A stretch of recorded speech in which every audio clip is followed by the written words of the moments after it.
Good morning, Gearheads. Welcome to Speed City F1 on SiriusXM.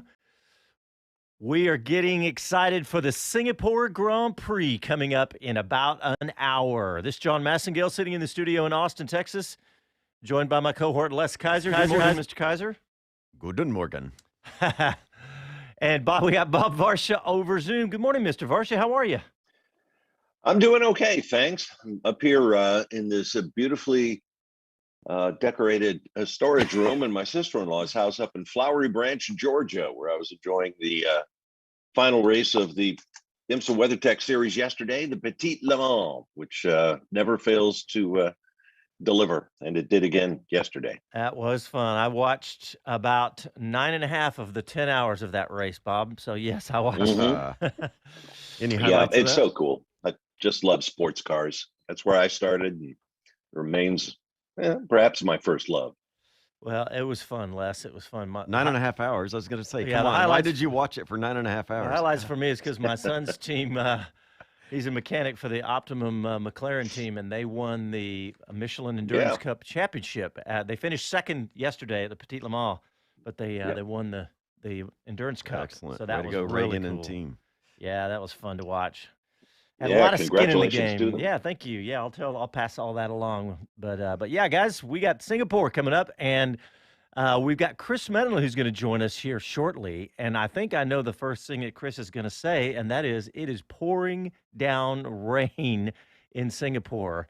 So I just saw a tweet from Will Buxton, and he said essentially that if it continues like this, we're going to get a delay because you couldn't start the race in this rain. So we don't know what to expect. We didn't know what to expect 2 hours ago, much less in an hour when the race starts. So we shall see what happens, but it should be very interesting.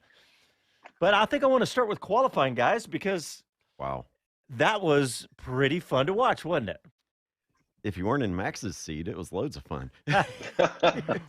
Well, it's always fun when something weird happens, and certainly something weird happened to the normally really buttoned up Red Bull team when you consider that Max just went nuts when he was told to abort his final push lap. Yep. And it turns out it was because he was out there probably one lap longer than the team had him fueled for, so they had to bring him in or he'd have less than the required 1 liter of fuel in the tank for scrutineering after qualifying. So in he came, and 8th place was his reward. So it's going to be a tough road to hoe for him today if he's going to clinch the championship. Now, I was talking to somebody yesterday, and I said the big deal is that all of his qualifying will be null and void around that. So none of those laps would count if he didn't come in with the fuel left in the tank. Exactly. Yeah, you heard his boss, Christian Horner, say, calm down, Max. I'll explain why when you get out of the car. But there, obviously he was implying that there was a good reason why he should stop. In fact, had to stop, and he did. And I'm sure he realizes it in the fullness of time after they did explain. Right. But now, whole new set of circumstances. Weather only calling for 30% chance of rain today in Singapore. And here's what we've got. The weather forecaster got it wrong, Bob? That's hard to believe. Just amazing. But it is Singapore. This stuff happens all the time. It's hot. It's humid. It's a very difficult race, over 3 miles in length, 24 corners. You use the whole gearbox except maybe top gear because you don't have quite a long enough straightaway, and except maybe first gear, which basically everybody uses just to get off the line. But now, especially with a wet day on Saturday, they have to look to their laurels when it comes to treaded wet weather tires for the race about to start.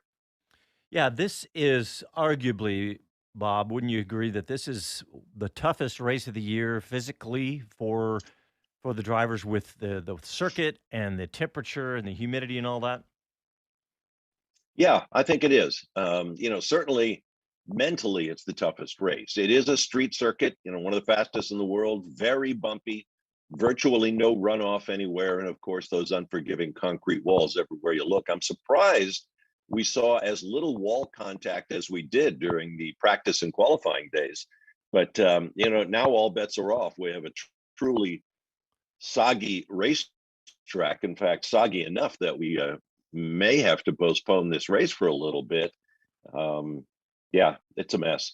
Well, And I it want looks to. like the skies are fairly light, so we'll have to see what happens. Yeah, maybe maybe just that it's going to rain for a little bit and then stop. We don't know. That was the prediction a while ago. One of the weather forecasts I saw that said it might stop in 30 minutes, but you know how that goes. So, but let's go ahead Yeah. and play a couple of clips because we've got some clips from after qualifying yesterday. In fact, let's start with Mr. Verstappen. 2.7. Wow. Okay. But yeah, it's incredibly frustrating. Of course, finding out that it was the fuel. Basically, we ran out of fuel. But these things you can track throughout Q3. And of course, they should have let me finish the lap before, where I think we were already on a pole position lap. But yeah, I mean, at the end of the day, I can make mistakes. The team can make mistakes. But I think it's always important that we can be critical to each other when people make mistakes, because these things they shouldn't happen, and incredibly frustrating, of course. Still a top 10 start for tomorrow, and I know it's hard to overtake, but you pulled off Nice. but you still kind of pulled off some really good comebacks. As you're hungry, it's not that easy to overtake, is it?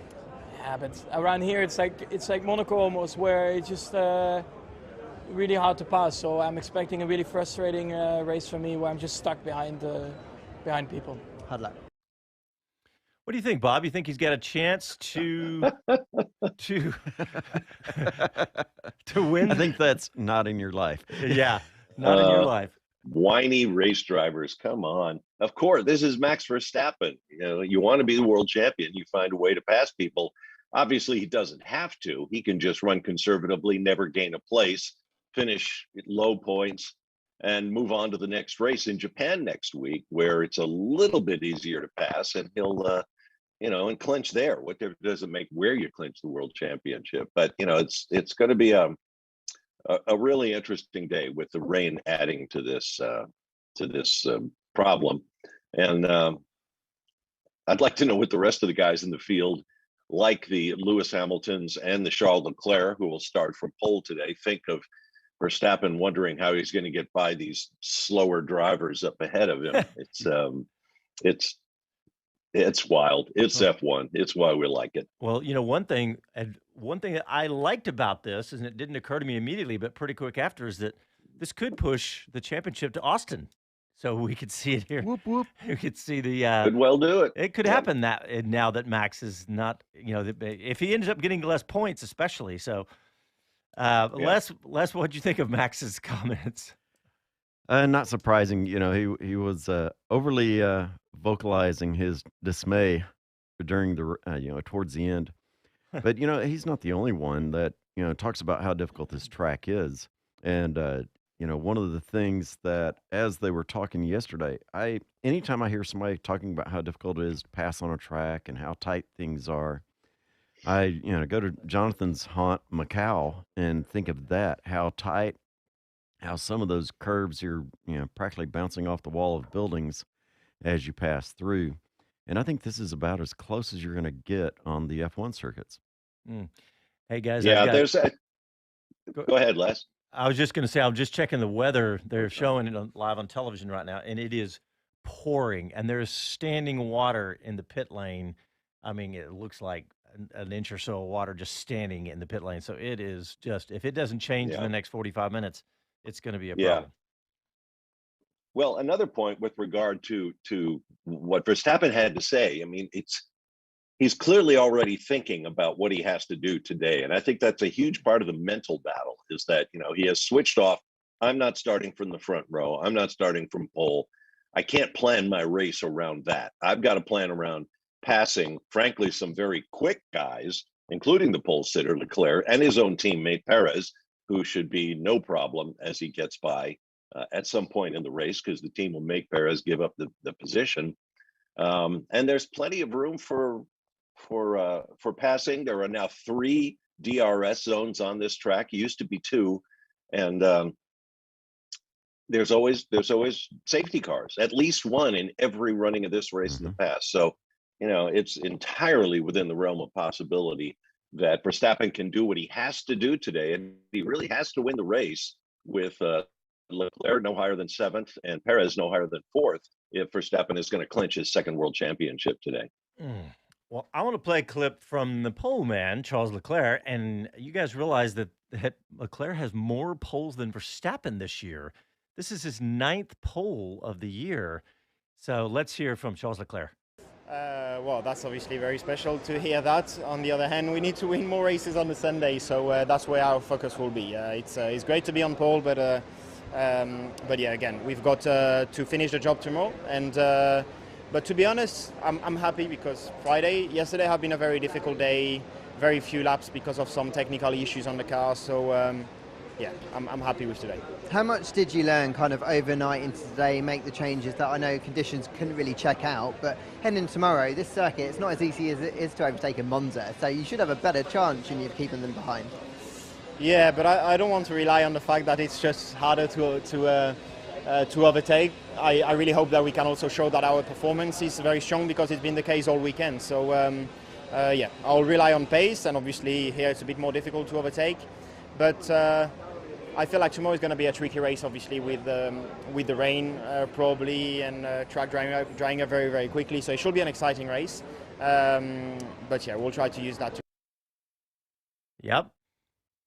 Yeah, exactly. It's going to be tricky for a lot of folks. And, certainly this downpour does not help.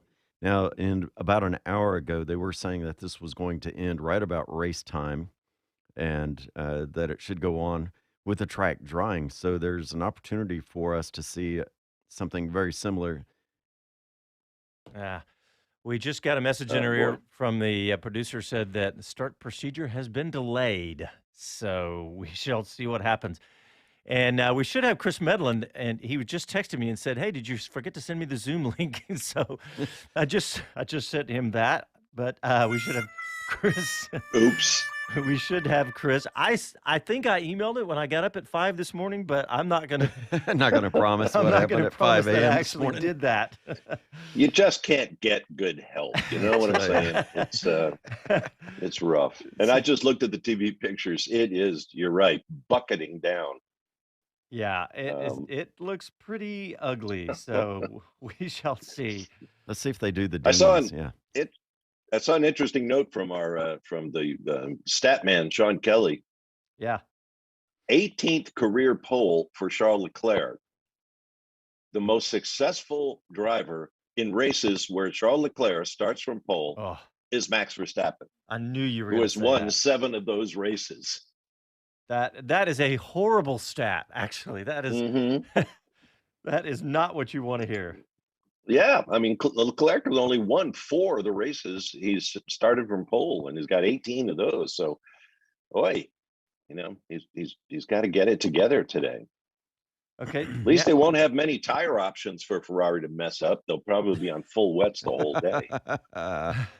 Yeah, it could very well be. I know Daniel Ricciardo was hoping for that.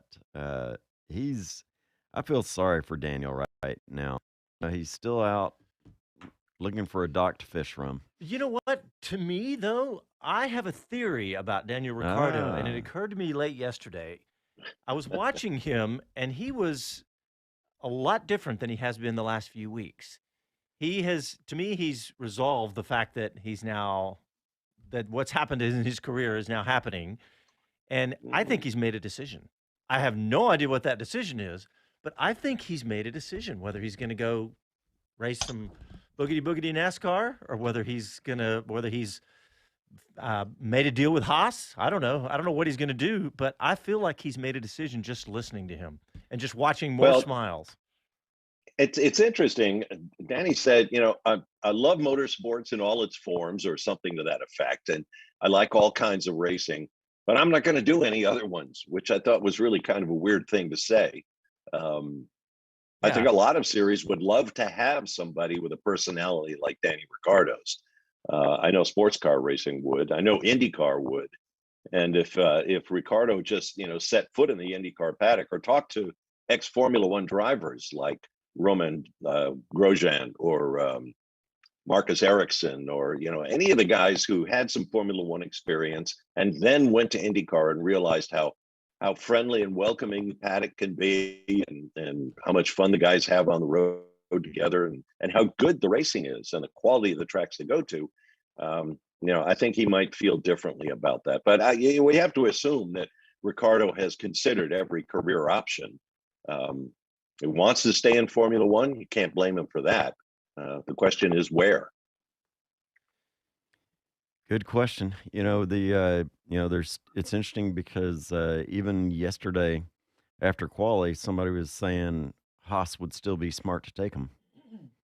And though I don't think Haas would spend the budget for his entire salary, Daniel Ricciardo could do a garage sale pitch this year. Yeah, he could do whatever he wants. Now he's got the $20 million in his pocket. Yeah, you've got that settlement from McLaren, so he doesn't really need to get paid in the first year. In fact, he could sponsor his own car, probably. That's true. But what about that? So I see a debate back and forth. Would a 1-year sabbatical out of the seat be good for him or not? And to me, okay, it might be good mentally, but quite honestly, I don't know that it's a mental situation that he's dealing with. Yeah. Although, Lando does perform well. And so it's hard to say, but I would say vote no to a sabbatical. Yep. Yeah, obviously it didn't hurt the careers of Fernando Alonso and Esteban Ocon, who are the two most recent, drivers who have taken their leave of the sport. Yeah, it's funny. Ricciardo, since his Red Bull days, when he was kind of put in the shade by Max Verstappen, and he goes to, Renault, where he has middling success. And then he goes to McLaren, where he's put in the shade by Lando Norris. Maybe Ricciardo just needs a team where he is clearly the fast guy.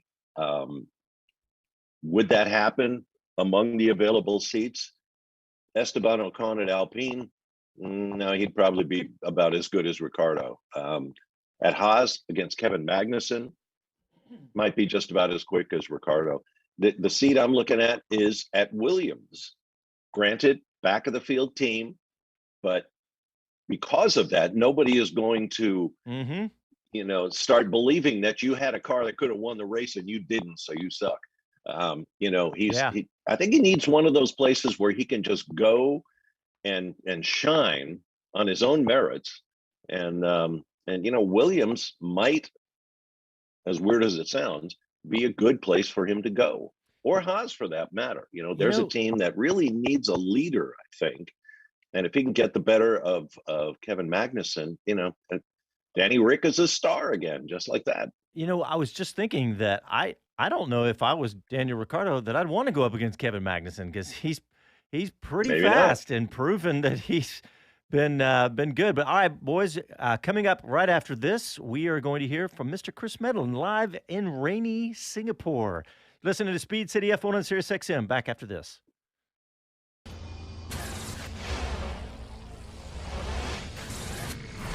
Hi, this is Max Verstappen, and you're listening to Speed City. You're listening to Speed City F1 on SiriusXM. All right, welcome back. We have got Mr. Chris Medland, who is over in Singapore. Chris, do you have an umbrella? No. I do have a coat. Come on, speak English. It's a brolly. Do you have a dinghy to get you to the next garage? I might well need that, I can tell you. It's quite funny here. So I've currently stood on the first floor of the pit building, and I've gone to the kind of paddock side. So I'm looking out on an area that's normally full of people, all sort of mingling, trying to get shots of drivers, and just a really busy hive activity at this time of race day. And everyone is crowded and sheltered under overhangs and in hospitality units, and they're just all packed into the tiniest spaces to stay dry, because it's still hammering it down, and it has been for best part of an hour now, really. So we're not going anywhere too quickly. This should clear, but it was a heavy storm that was passing through. So we are very much delayed with the start by at least 20 minutes, but likely to be more than that. Ah, okay. I hadn't heard the time frame, so 20 minutes. That's a decent delay, and it sounds like it could be worse. So, well, any breaking news overnight, Chris? A little bit in terms of the grid. There'll be no George Russell on the grid. He'll be in the pit lane because Mercedes took a new power unit. And he obviously qualified 11th yesterday. He had a bit of a tricky day. And then maybe they saw this weather coming and thought, let's have a go at it. But because they changed the power unit without getting approval from the FIA, it means a pit lane start. It's the same that Pierre Gasly did, I think, in Spa or Hungary. He did it, won the races earlier this year. So kind of same punishment there. So George will be in the pit lane. The rest, not hugely. It's just kind of, the big talking point all weekend has been budget cap rumors and accusations going forward and backwards between basically Red Bull and Mercedes and Ferrari that has angered Christian Horner. So yeah, a lot of the focus actually wasn't about on track. And now, well, it's still not on track because we're not going anywhere. I can't believe you What didn't. What about that, Chris? It just seems so bizarre. John and I were talking about this yesterday. There are no facts. The audit is not complete. All we hear is rumors, and based on those rumors, Toto Wolff is saying, "Oh God, somebody has to lose their head over this," and Christian Horner is saying, "Well, it's not us because we were totally within limits," and yada yada yada. All of this speculation fueling this back and forth that's really just a waste of breath, because until we have the official numbers, what's the point? So I just lost you slightly at the end of that, but I got the gist of it, Bob. The main issue here is this has been going on for a long time in the sense that teams had to submit their accounts back in end of March, I believe it was, but much earlier this year. So it's been a number of months that the FIA have been then going over the figures, and they're due to supply the teams with certificates or certification that says whether they're compliant or not with the budget cap on Wednesday. So in 3-4 days time. And as we've got so close to that deadline, you can imagine that they've basically finished what they're doing. They haven't published it yet, but they must, they're dotting the I's and crossing the T's and finalizing certain ones. So they must have worked through all the teams that they feel are compliant, and then maybe still going through with a fine tooth comb any team that they feel isn't. And how it's come out is, interesting to a lot of people. I think it should have been private and remained within the FIA between the teams involved and the FIA. And then we'd have all found out on Wednesday. But in a sense, regardless, now it has come out, or enough's come out, it's become a big talking point. And it's going to be fascinating to see what the actual outcome is on Wednesday because of the responses we've had this weekend. Red Bull have got so defensive and pretty angry and have almost threatened. Christian Horner was suggesting he could take legal action against the likes of Mercedes and Ferrari for defamation for some of their comments. But if those comments prove to be true, then they won't have grounds for that. And so far, they haven't actually said anything that hasn't been proven true. They've talked about if anyone's had a massive breach, then they should be punished heavily. But they've also talked about investigations have been going on for a long time. We hear rumors. No one said Red Bull has done this. So we're kind of waiting on that. But from every paddock source that you speak to that has, kind of done a bit of digging into it, speak to different teams, it seems that Red Bull are quite comfortably over the budget cap from last year. And we're waiting for the FIA to confirm essentially by how much and what will happen next. And that Aston Martin are slightly over, and that they will get some sort of penalty that will be much more minor. So we are sitting waiting for the official outcome of that, just to be able to kind of see who was in the right and who was in the wrong this weekend among the teams and the finger pointing and accusations. Yeah, Chris, Bob and I were talking yesterday about the actual, if there has been a leak of information. To me, that's a big deal. And have you heard anything about that? All these rumors are flying, but to me, this isn't something where you should. I don't like the fact that there's rumors flying, number one, but even worse, I don't like the fact that if they are leaked from the FIA, because that's a that's a big breach. It is and it isn't, in the sense that it would have become public knowledge on Wednesday regardless. So to have happened ahead of time isn't great, but at the same time, this isn't like they're giving a running commentary on different people's accounts live. It's the fact that when they get to so close to essentially announcing it, someone seems to have said, well, yeah, now these are the results we're getting to.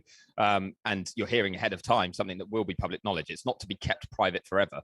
If it was to be, then yes, I think I'd lean a bit more towards, oh, this is a big problem.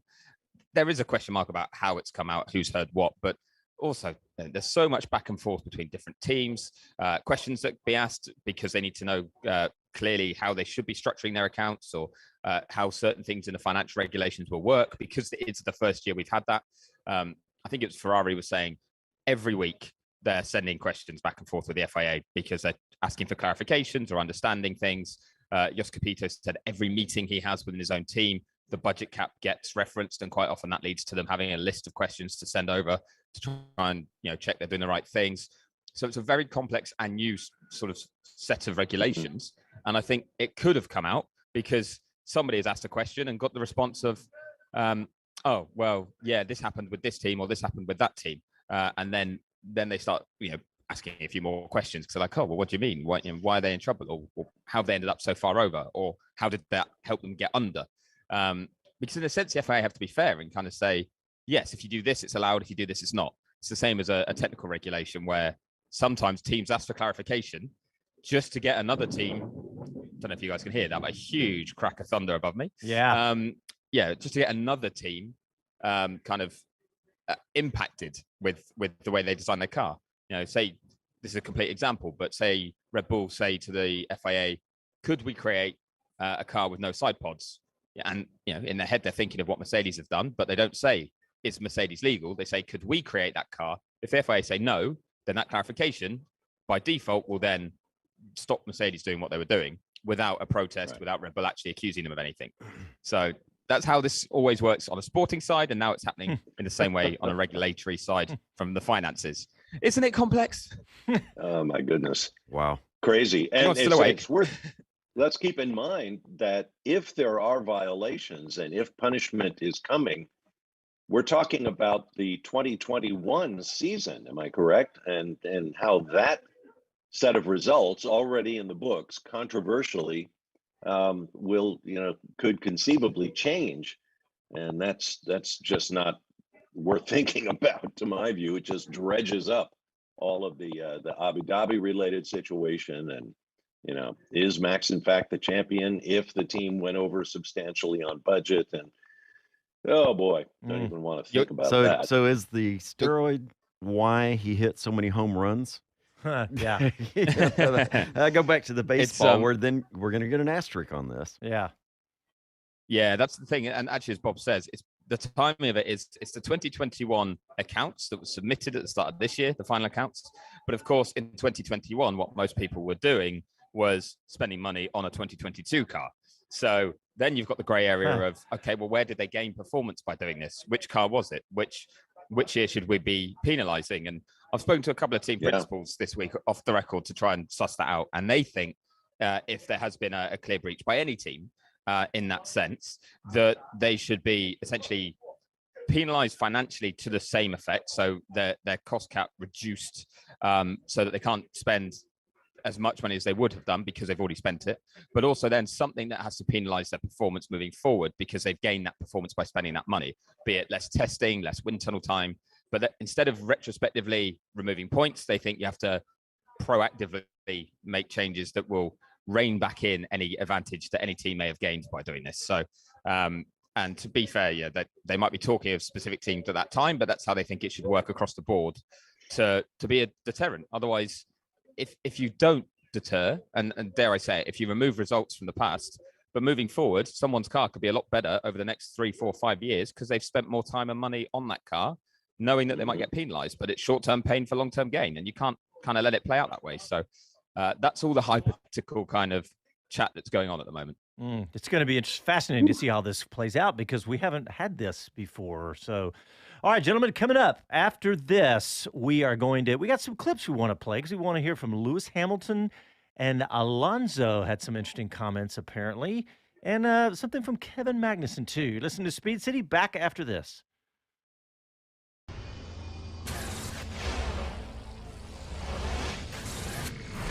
Hi, this is Karun Chandok, and you're listening to Speed City. You're listening to Speed City F1 on SiriusXM. CrowdStrike presents Driven in 60. Our digital world is more than just interconnected, it's interdependent. And because of that, security is a top concern for every organization. The Mercedes-AMG Petronas Formula One team knows they're a potential target for a host of digital attacks, which is why they leverage the CrowdStrike Falcon platform to deploy end-to-end security solutions. CrowdStrike revolutionized cybersecurity by harnessing the speed and power of the cloud to identify and stop the most sophisticated cyber attacks. Our cloud-native Falcon platform protects and defends organizations against increasingly complex threats, so you can have the peace of mind to focus on your business momentum, not what's trying to stop it. That's protection that powers you. To learn more and to try CrowdStrike Falcon free today, visit crowdstrike.com/XM. All right, before we go to those clips that I was talking about, we have some comments I wanted to touch on YouTube. Lots of folks tuning in, and Ray said, have you ever seen the F1 track have their version of an Air Titan, one of these giant complex air dryers they use in NASCAR? I don't recall that. Bob, you or Chris? No, not at all. In fact, I think there's only one of those Air Titan systems that International Speedway Corporation rents to their constituent tracks. So no, I haven't seen anything like this. Certainly not on a road course anywhere. They're built for oval tracks. Yeah. Chris, you?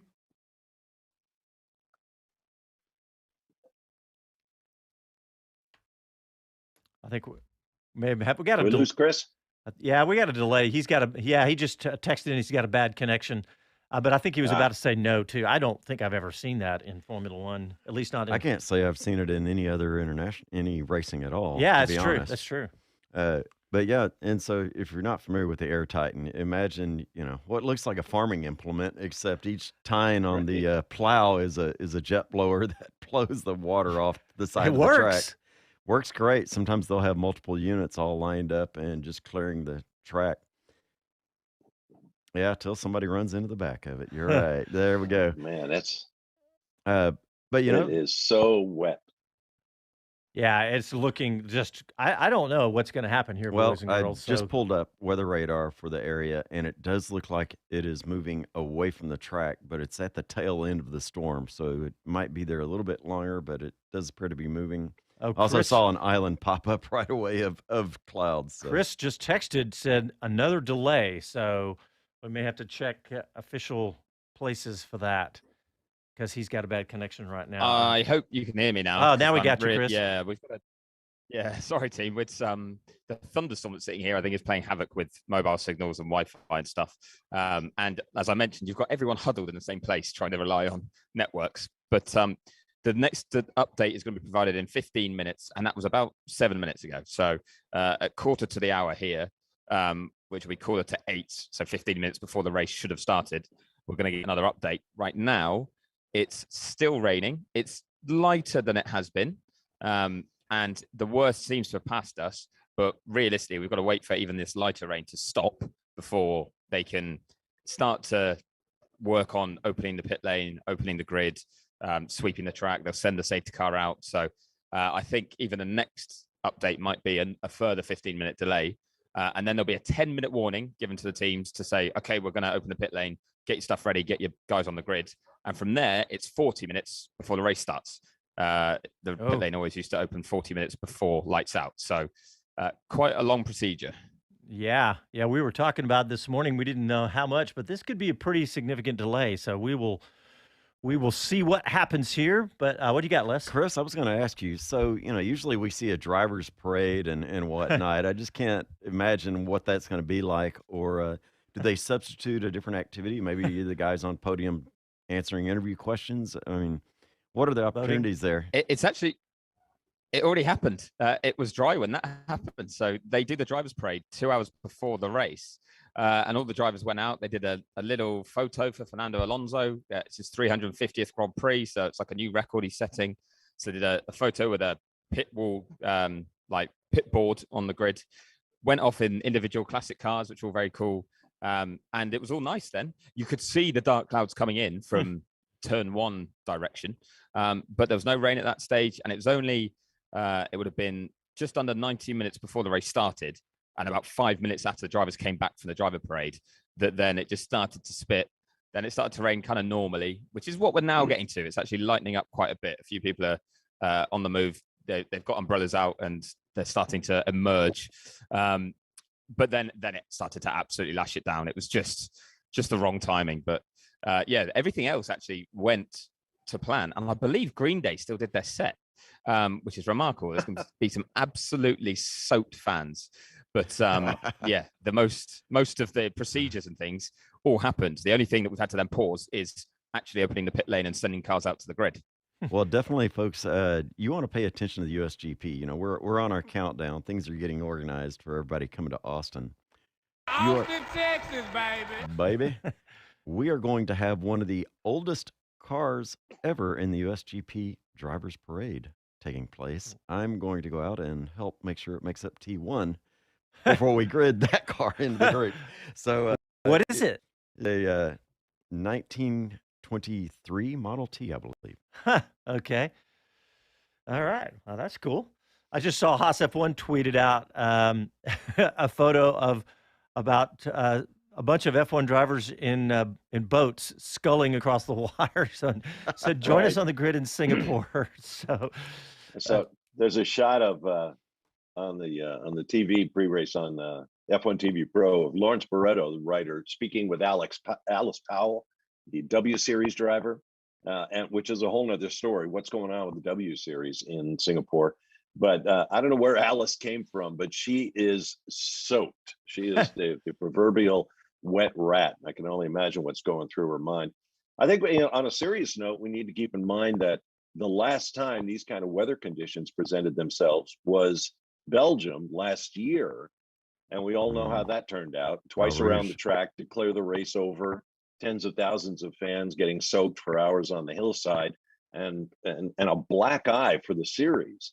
So I imagine people are thinking really hard about how do we try to salvage this race and this weekend before we move on. And keep in mind, you got to be in Japan on Wednesday or thereabouts. Yeah. And so, this is a significant problem for race control. Yeah, no doubt. We do not want that to happen again. Go ahead, Chris. Good. Sorry to jump in, John. Yeah, what's good compared to Spa is that there is clear, like, I don't want to say daylight, but I mean, it's dark already. But there's clear gaps on the radar. This was like a big storm coming through rather than at Spa. It was just consistent blanket heavy rain that was going nowhere for hours and hours and hours.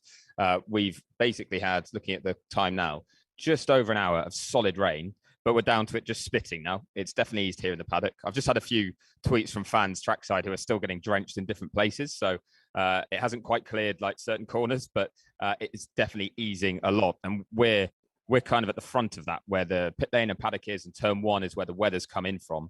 And yeah, it's definitely improving. So the safety car's now out on track to have a look at conditions. And I'm hopeful that actually within the next kind of hour, we're going to be talking about cars heading to the grid and getting a race started. Yeah, Chris, we're watching the CrowdStrike red Mercedes run around the track, and there's definitely some pretty good standing water right now. So, but man, that car looks good under the lights, doesn't it? All nice and glistening. But yeah, yeah, we don't know what's going to happen, and but I hope you're right. I hope we do get some breaks in this, and this does not look like last year, like Bob was talking about. But let's play some clips. Let me see if the producer is ready. He's got his thumbs up. Let's go ahead and hear from Lewis Hamilton and see what he thought after qualifying yesterday. Here's Lewis Hamilton. I wasn't feeling bad at all, and it was very tricky conditions. Some places still wet, some places good grip, trying to find the perfect balance and being as dynamic as you can be. I think I definitely wasn't expecting to be fighting for the front row and first place, but as soon as I discovered that we were from Q1, Q2, I was like, oh my God, maybe, just maybe this is that day. But to miss out by, I think it's half a tenth, right? Yeah. So close, but you know, it's okay. I'll try. I think I got the car in a good place, so I think we can have a strong race from there. So I'm going to give it everything tomorrow. I was going to say, the car that you had today, it surprised you that it was strong today. That must give you a ton of confidence heading tomorrow and your best start of the season as well. Yeah, definitely. I think it was just a difficult track. You can drive 3 seconds off the pace. Charles last in 2019 just drove 3 seconds slower in front of me, and I couldn't do anything about it. And so that will be interesting to see how that plays out. And who knows? Maybe for once I'll get a bit of luck with safety cars and all those sorts of things. I hope, but I hope we just have pure pace tomorrow that we can fight with these guys. Hope so. Good luck. Thanks. Hey, Chris Medland, I have been saying, how many times did I say it on the Wheel to Wheel show on Wednesdays that this is going to be Mercedes week? And I've stopped saying it finally, but do you think this might be a chance for Mercedes to win a race? Yes, because Lewis looked very comfortable in the wet. He looked quick in the wet. Yeah. But I think these conditions also suit Max Verstappen with where he's starting. So that's the downside of it. I think he's become a bigger threat than he would have been if it was dry, because it would be a lot harder to overtake. So just another update as well. We've been told that there'll be a further update in 10 minutes. So their safety car still circulating. I think they're getting closer to saying, okay, we're going to go. So I'm going to go outside and get wet. But yes, I think these conditions suit Lewis, but also suit Max. And they create the potential for carnage, don't they? If we think back to 2017, where it all went wrong at the start. It's the only other time we've had a wet start here. So it's a weird one. The way the grid was set up, I was really excited. I thought it was already well placed, and now, well, this just adds another curveball to it all. I can see from the TV pictures there are crewmen actually standing in the pit lane looking up at the sky. So there's less water in the air, but watching the CrowdStrike safety car go around, there's certainly plenty of it on the ground. A couple of huge water splashes in big puddles. Other parts of the track just don't look that bad at all. The car's not even creating a rooster tail. But certainly the entirety of the track, I wouldn't say is raceable right now. Yeah, and it does look like the rain has slowed. The safety car's wipers are in slower mode, and it just looks like there's less rain coming down right now. So that is good news. You know what? Why don't we go ahead and get a quick break in here right now? When we come back, we're going to have some more of those clips because there's some good clips that we want to play, and we'll get straight to those when we get back. Listen to Speed City F1 back after this.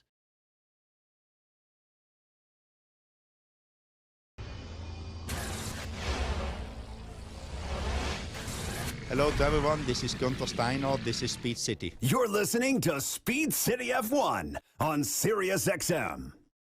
All right, I think we have some good news about the weather from Chris Medland, who's in Singapore. Chris, what do you got? Yeah, it has stopped raining. I have walked outside. I came down in a coat, and then when we went to a break, I thought, right, I'm going to get rid of the coat. I'm going to risk it because it's too hot to wear and it's not ready anymore. So it's time to try and get this thing dry and get it started. We should have an update in about 60 seconds from race control in terms of when we will start the procedure. But yeah, things are looking good. We're going to get a race and we're going to get it soon, I think. Okay, well, while we're waiting on that 60 seconds, let's talk about how soon we could go racing.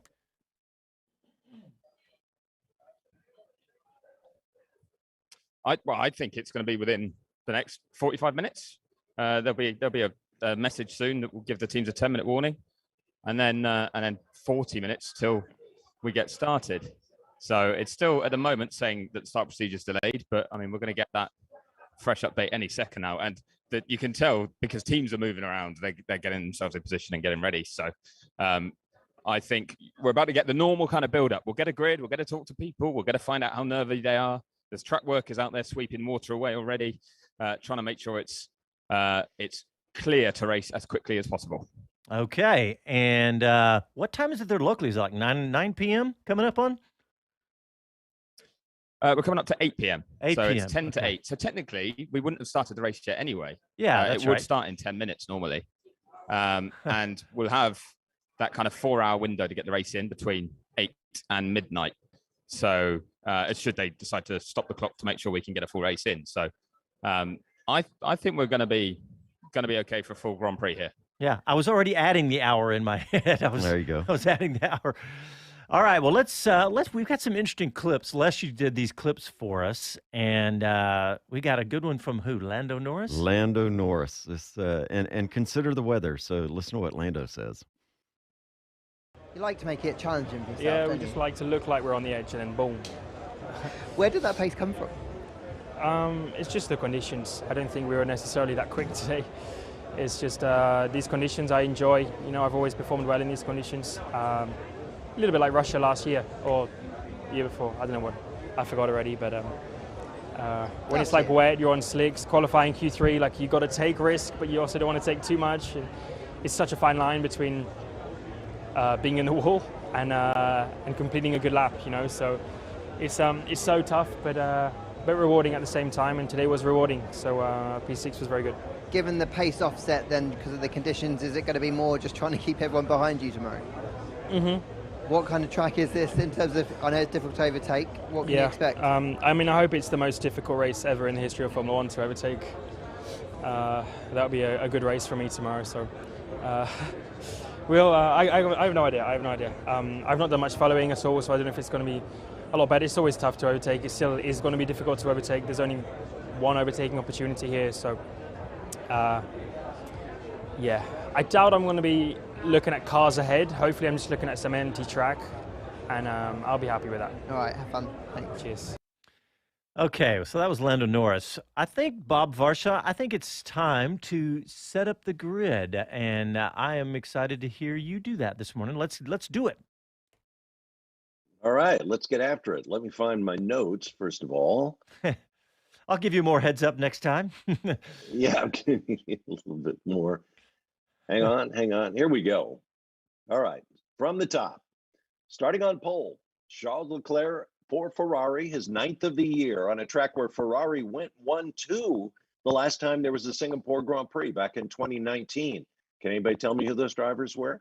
One was Leclerc, the other was Sebastian Vettel. 18th career pole for Leclerc, but as I said earlier in the show, that has only led to 4 victories from pole. So anyway, starting next to him, Sergio Perez, a bit of a surprise in qualifying. Perez has been sort of in a rough patch recently, but looked really good in Q3 for Red Bull. He's on row 1 for the second time in 4 races.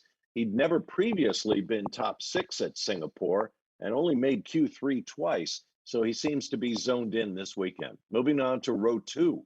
In the 3 spot, Lewis Hamilton for Mercedes, top 3 for the first time this season, but too late to stay in title contention. This is the first time since the beginning of the hybrid era in 2014 that Sir 7-time has been eliminated from title contention in a visit to Singapore.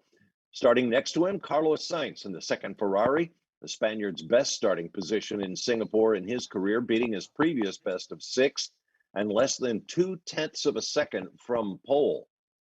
On row 3, Fernando Alonso in the Alpine, who I think had a brilliant Q3 effort, 5th on the grid for the 5th time in his last 10 starts here, and the best for his team since it was called Lotus back in 2013. Next to him, Lando Norris for McLaren, whom you just heard from. Like Alonso, the British driver is fighting a solo effort for his team because his teammate is buried toward the back. Norris's 8th top 6 of the season, but he has yet to break a run of 7th place finishes with 5 in the last 6 races. He really would like to get ahead of one of those big 3 representatives in front of him. On row 4, starting P7, Pierre Gasly for AlphaTauri, the Frenchman's first Q3 appearance since Azerbaijan 8 races ago, when he scored the team's best finish of 2022 in 5th. Next to him, Max Verstappen for Red Bull, who flew into a rage on the radio when the team aborted his final push lap to preserve the required liter of fuel for the scrutineers. He can clinch the title here only by winning the race with Leclerc 7th or worse and teammate Perez 4th or worse. But as we've been talking about all day, it's raining, the track is wet, so throw the race plan out the window. On row 5, Kevin Magnussen for Haas in P9. He is the race lap record holder. Yes, driving a Haas Ferrari back in 2018, but this is his first top 10 start since 2014 when he was driving for McLaren. In the 10th spot, Yuki Tsunoda for AlphaTauri with a new contract extension announced last week. He made it 2 AlphaTauris in Q3 for the first time in 8 races. On row 6, starting 11, well, he was to have started 11th. George Russell timed in there for Mercedes. He was apologetic over the radio after falling out in Q2 for just the third time this year. But he has had a power unit change, so he will start from the pit lane. In the 12th spot, Lance Stroll for Aston Martin, continuing the up and down nature of qualifying on these streets. The Canadians survived Q1 for the first time ever here in Singapore. On row 7, Mick Schumacher in the Haas auditioning for a seat, if the rumors are to be believed, in this, his first visit to the Singapore circuit. Remember, they haven't raced here since 2019.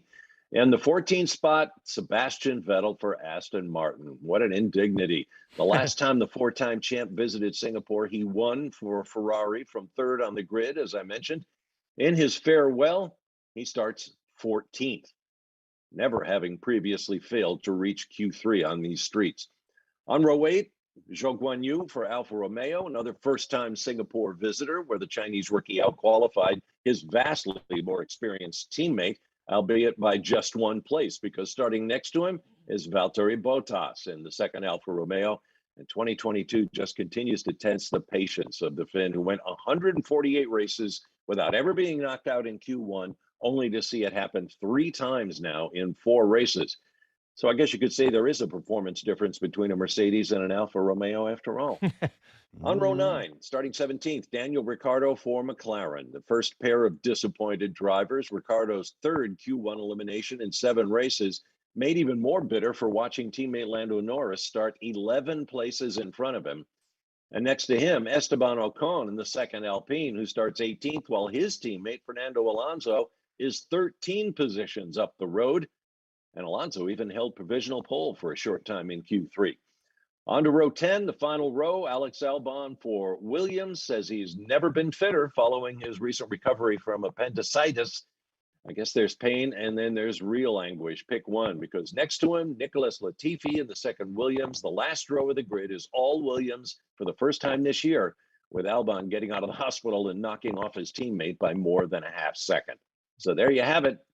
George Russell from the pit lane, everybody else in their starting positions. Now it's just a question of if we can race and when. All right. Well, we have an update on that, and we're going to go out to Chris for that. But before we do that, just a quick message. The Speed City F1 pre-race show on SiriusXM is brought to you by CrowdStrike. Stop today's most sophisticated cyber attacks at the office, the racetrack, and everywhere in between. Learn more at crowdstrike.com/XM. Chris, why don't you give us a quick update before we got to take a break?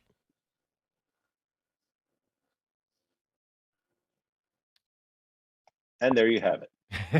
Yeah, it's a good one. We've got a race start time. What did I guess? It would take about 45 minutes. Yeah. It's a little bit longer than that. 9:05 the race start.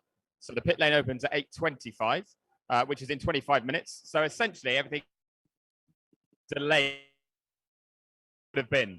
The rain stops. Right now, teams are going out on the grid and the fans have started cheering because they are absolutely soaked and glad to see stuff happening. So yeah, we are spot on time to get going at 9:05. So basically put your watch forward an hour and 5 minutes and then it's the same show. All right, well, there you go. All right, so we're going to stick with our extended coverage until that time. And we are going to take a quick break right now, but when we come back, we got lots more for you, lots of clips. And Chris is out there with a microphone, so stick with us. We got a full another hour of fun before the race. You listen to Speed City F1, back after these messages.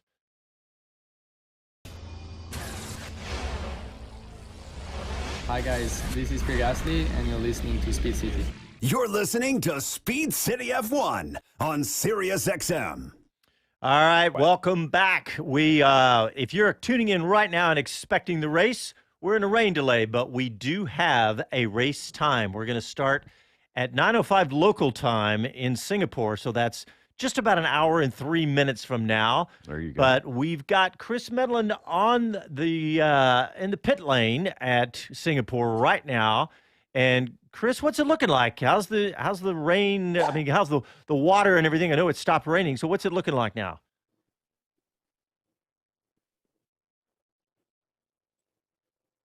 Yeah, it's looking remarkably good, actually. I'm in the pit lane, and most of the water's drawn aside of that. It's not really standing water anymore. And when I look out onto the grid, which is now being set up by all the teams, everyone's out there, There's no water on there either. So it's still very wet, and it will stay very wet because we saw it yesterday. FP3 took this rain, and final half, it didn't rain again. And yet, when we tried to start qualifying 2 hours later, the track's still wet, and it's so wet. Intermediates were used in the Q2, I believe. So it was how long the track stayed kind of damp, and that's I spoke to Pirelli yesterday to find out about that. It's the aggregate that's used here as an additive to it, and all the stones together, basically. All right. Well, you're breaking up a little bit, Chris. So hopefully you can find some good connection while you're out there. But Bob, you were just asking a good question. Let's talk about this a little bit. About now that that we've got a start time and everything.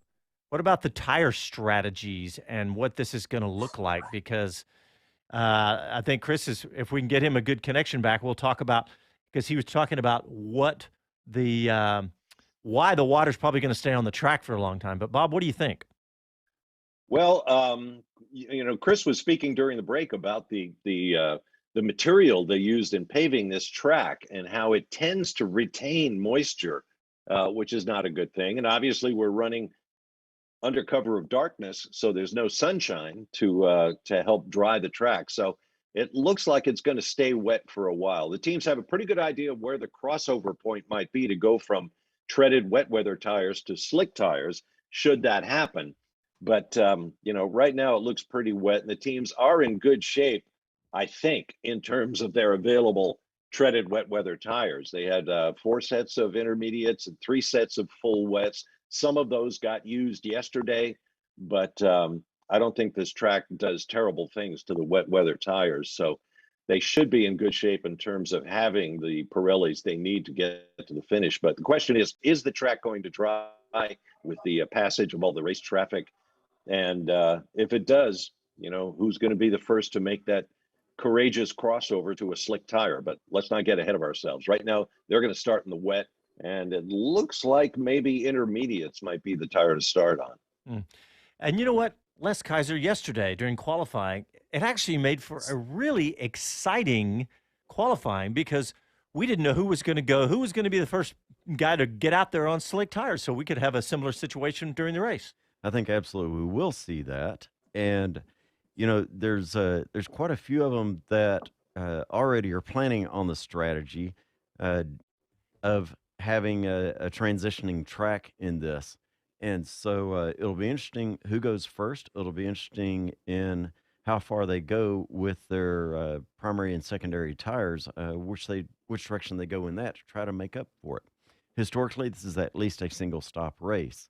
And so all of this kind of the strategy will often get totally swizzled around when we bring in the rain. Yeah, this is going to be interesting, though, gentlemen, to see how this plays out. But we've got the chance here. We sometimes we don't. While Chris is out there searching for some interviews, we've got some more clips, and I think I want to hear. What'd you say? Fernando Alonso was a good one, Les. Fernando Alonso was good, and let's hear Vettel also at some point. All right. Well, let's go straight to Alonso first. Let's hear from Fernando Alonso. Unbelievable, difficult today. A straight circuit, changeable conditions. The track keeps damp for forever. In a couple of corners, then 17 standing out. So to switch to dry tires, it was a very brave move from everybody in Q3. Once you commit to that, stop again. It doesn't make sense. So you have to commit to that, and to guess the level of grip each corner. It was very demanding. So it was not enjoyable to drive. I guess quite okay to watch on TV, but very happy with the result. Obviously, top 5. I think we maximize these conditions on dry or wet. We will never be top 5, so I think we put a good lap. How are you feeling about tomorrow? All-out attack at the start, just to see what you can do? Let's see. I think the level of stress hopefully is out today, and tomorrow we have a very boring race, and we keep top 5 until the end. Great stuff. Good luck. Sorry, Fernando. Sorry, bud. That ain't going to happen. Who was it? Lance Stroll yesterday was the first person to gamble on slicks? I think you're right.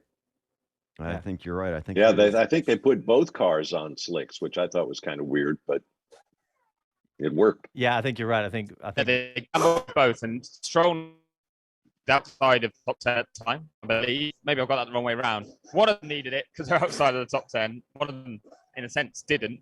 But they still believe it's the right call because the track was drying, and everyone except, I think it was Magnussen and Tsunoda started Q3 on intermediates, and then the other 8 were on slicks. But that shows how slow it was drying. I'm hoping you can all hear me again now. I am sorry that the thunderstorms keep playing havoc with my connection. But the track surface has got this, the aggregate where there's new track surface compared to the past has this additive in it that holds the moisture. It's basically a glue to help keep the stones together, but it retains the moisture. And because there's no sun at this time of night and there's no wind, there's nothing to dry the track. And with the humidity, it means it stays wet. And even when you would expect the racing line to appear, you don't get it. So, very challenging conditions. And I spoke to Pirelli yesterday. They expect it to stay intermediate running for a long time.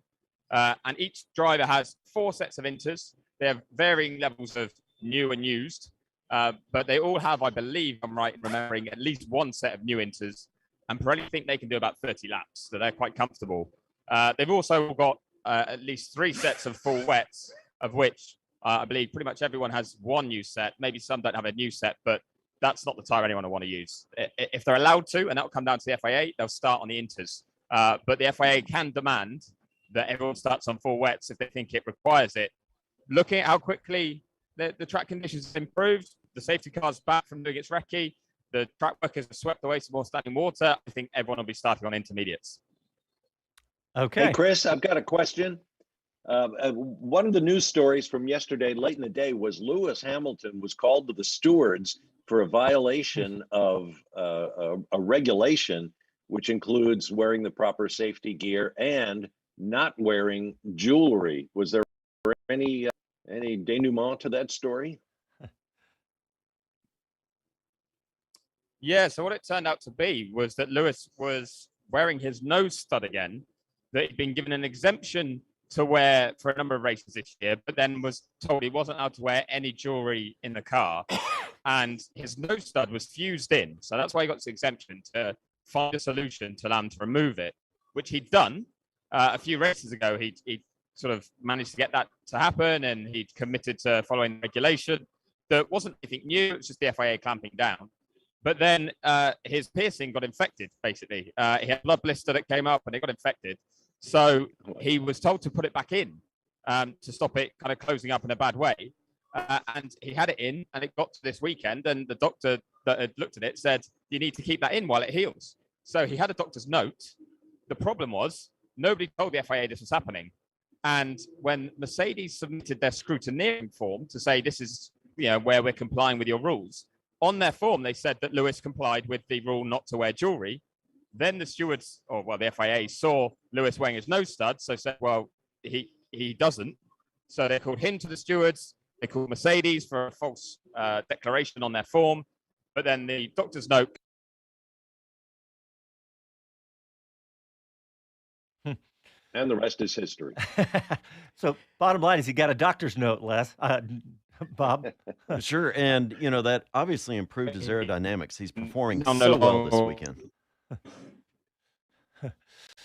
Hold on, we've got breaking news. The producer has just handed me a piece of paper. This is regarding, it's not breaking, but this is regarding Lewis Hamilton's aerodynamic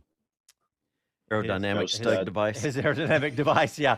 Apparently, he's fined 25,000 euros because of this, right? It looks like the team manager explained that the team was unaware that Hamilton had a piercing in recent events, that Hammond had it removed prior. And so, yeah, they fined him. They fined the team 25,000 euros. I think that's what that symbol is. I tell you. Let me get this right. They fined him $25,000. Find the team because of an infection that was caused by the FIA forcing him to remove the thing.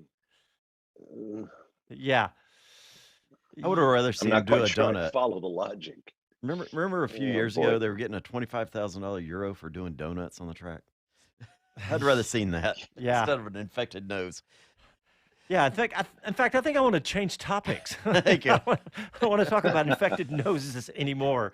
Speaking of slippery things, back to the track. How's that? Yeah, well, I was going to say, Chris just said he's going to go out and try to get some interviews for us. We were losing him pretty badly there, so he's going to try to go get those and send them in. But we have a couple more clips to play, and I think I want to hear. Did we hear from? We didn't hear from Kevin Magnussen yet, because what a great qualifying Kevin had. Ended up in Q3, qualifying Q9. So if the producers got that one ready, let's go straight to Kevin Magnussen. Yeah, it's been looking positive all weekend, but not this positive, of course. P9 was a bit more than we could expect, but that's great. I mean, qualifying in Singapore is very important, so super happy we got a good result here. Team did an amazing job. My new race engineer, Mark Slade, did a fantastic job coming back after many years not running a car as a race engineer. He was flawless, and at the end there in Q3, I told the team, look, I don't know what we should do, make a decision, and they made absolutely the right decision. So it was great to be able to just put all responsibility on them, and they pulled it off. How challenging is it, kind of going through a weekend with a new engineer, especially one at a race as tough as this? I think mainly most challenging for him to jump in and with such a big responsibility with very limited preparation. So very proud of him and the whole team. Good Saturday. So Sunday is where it counts. So let's do a good job. Great stuff. Good luck. Thank you. Yeah, that's good to hear from Magnussen. Well, personnel change. Mark Slade has quite a background in F1 engineering seats. He was with, I believe, Kimi Räikkönen, if I recall correctly, and has he's shown great success. And so an engineer coming in with that kind of confidence and record certainly bolsters the driver into it as well. Yeah. Yeah, I think that chemistry is so important between a driver and his race engineer. And we've seen, good ones like Lewis Hamilton with Bono, Peter Bonington. You really need to have a guy who you almost telepathically, what each other is thinking. And so if that works out for Kevin Magnussen, that's a good thing for Haas. All right. Coming up after this, we're going to, I think in just about 10 minutes, the pit lane should open. We'll talk about that. And we are now about 45 minutes from the start of the race. So we got lots more for you. Stick with us through the break. You're listening to Speed City F1 on SiriusXM.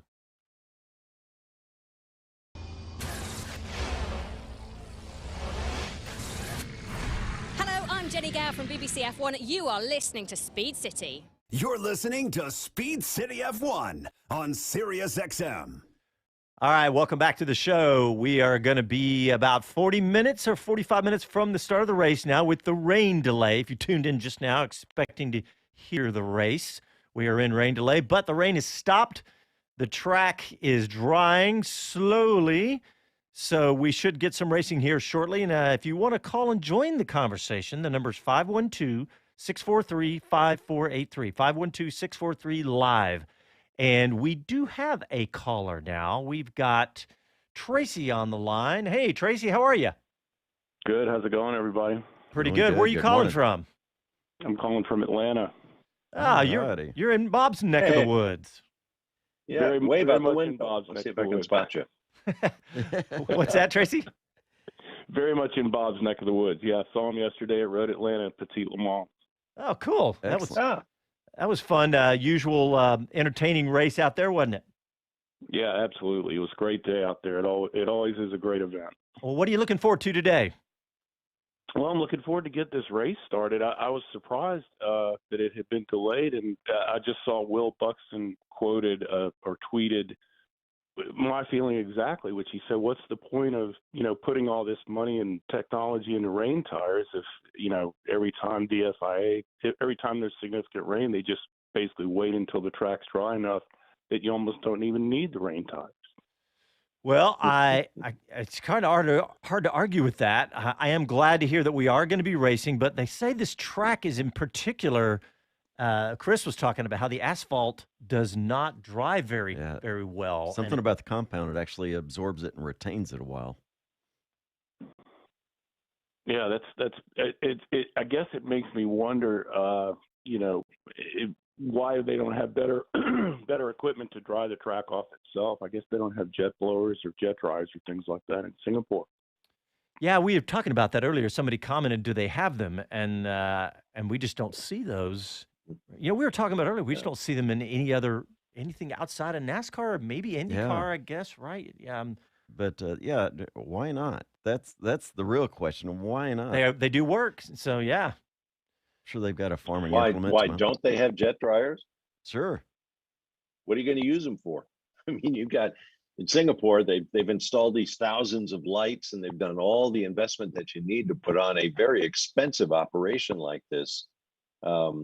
Asking them to have jet dryers in the event that it rains sometime in the indeterminate future is probably a bridge too far financially as well as logically. I think it's a spectacular race. Years ago, I spoke with Eddie Cheever, of course, had a long Formula One career, and went as a spectator to Singapore. And he said it's spectacular beyond anything you can believe by what you see on TV. In fact, right now on the F1 Pro, Laura Winter, one of their hosts, is wandering through the F1 base. Basically, all of they have what looks like a museum and conference rooms, and then into race control. And the level of technology is just staggering. So that's an F1 investment. Meanwhile, the people putting on the race, in this case Singapore, have to invest in all of the barriers and the fencing and the lights and all the hospitality areas, all of that construction. I was kind of involved in a very low-level way with the folks who were trying to put on the Grand Prix of the Americas in New York years ago. Ford Imperial. And that budget was just staggering. And eventually they weren't able to bring it all together, and the race never happened, which was kind of a black eye for Formula One in the United States. Might be interesting, given the explosive popularity of Formula One now, if someone might want to try such a thing again, considering what F1 is putting into the Las Vegas spectacular with hundreds of millions of dollars for new paddock buildings and all that kind of stuff. That'll be permanent structures in Vegas. Maybe it might be time to take another shot. Leo Hendry, are you listening? At New York. You bet. Speaking of Vegas, let me throw in that. If you're in the neighborhood of Vegas, November 5th, be sure and check it out. They're doing a kind of a Formula One kickoff as they start ramping up towards the race next year. So it's already starting off with Grand Prix launch party is what they're calling it, November 5th. Hey, I want to ask Tracy before he hangs up. Tracy, are you a longtime Formula One fan, or are you a new fan? Very much a longtime fan. Grew up an IndyCar fan, and then became Formula One fan later in life, and sports cars as well. Done a little bit of amateur driving too. Nice. Well, thanks for calling, Tracy. Yeah, it's a good point. I agree with Buxton. So I appreciate you calling, and thanks for listening. Yeah, sure. I guess the upside is you guys get a little extra airtime, which is hopefully good. And you guys always do a great job. It's a really informative show. Really enjoy it. Very entertaining. Always good stuff. Well, thank you. We appreciate that. Yes, we do have. We have a lot of. This is fun for us. So extra airtime. We're having a blast. Yeah. So, what are you going to say, Les? Talk to you. Hey, I got a couple of comments on Facebook. One of them, no chance of a Mercedes win. Toss up between Ferrari and Red Bull, says Buster. Thanks, Buster. Okay. And so he also says, what a great start it would be if Hamilton tries to take on Perez and Leclerc. They concentrate on keeping Lewis behind them. Things fall apart, I guess. Yeah. And then Alonso slips by is his idea. We got one comment on YouTube. TW says, I'm predicting a big wreck lap 1. So he's predicting basically the last time we were in Singapore. So Bob, who was that? It was the two Ferraris. They were sandwiching. Who was that? Does anybody remember on that lap 1 crash that took out, I don't know how many cars? Do y'all remember? Yeah, they took out the whole front row, and I'll never understand how Kimi Räikkönen and Sebastian Vettel managed to crash into each other. I mean, Kimi had a great run up the inside. I think it was, in my mind's eye, I see a Red Bull. It might have been Verstappen. I don't know, but somebody like that. Anyway, if I'm Räikkönen and I'm going to, take a run up, any kind of move I'm going to attempt off the start, if I think I get a good getaway, why don't I tell my teammate what I'm going to do so that he can, make his best efforts to stay out of the way? I was just gobsmacked. I was calling that race for television, and I just could not believe that the two Ferraris managed to cloud each other and knock each other out of the race. I found it. Had to go back because I can envision it, but I can't think of who's in it. It was Vettel, Verstappen, and Räikkönen with the Red Bull getting squeezed. So, yeah. Okay. Well, there you go. That's what I knew. I remembered that Ferrari sandwich. But, all right. Hey, Chris Medland. I lost my mental. Chris Medland, we had a little trouble with keeping him live connected, but he is out there getting interviews for us right now, and he is caught up with Pirelli's motorsport director, Mario Isola, and let's hear from him now. Mario, thanks very much for joining us on Speed City Broadcasting. We're in the pit lane. It's stopped raining finally, but this track looks like it's going to stay wet for a long time. Yeah, intermediate for a long time, because we saw yesterday that the transition between full wet and intermediate was quite quick. The asphalt is able to drain the water in a good way, but then it stays humid, damp for a long time, and that was clear during qualifying. The crossover time is now quite clear, 1:52 between intermediate and dry. Teams have a lot of information from yesterday, so it's not easy, because also the level of water around the track was very different from sector 1 that was almost dry to sector 3 that was completely wet. So it is difficult. They have to rely on drivers and their feedback. I hope we have a good race. And these intermediate tyres you've got, though, are good, aren't they, to run from quite wet conditions all the way through to very dry conditions? I mean, how long do you think we might see drivers on them for? How long can they stay on them for?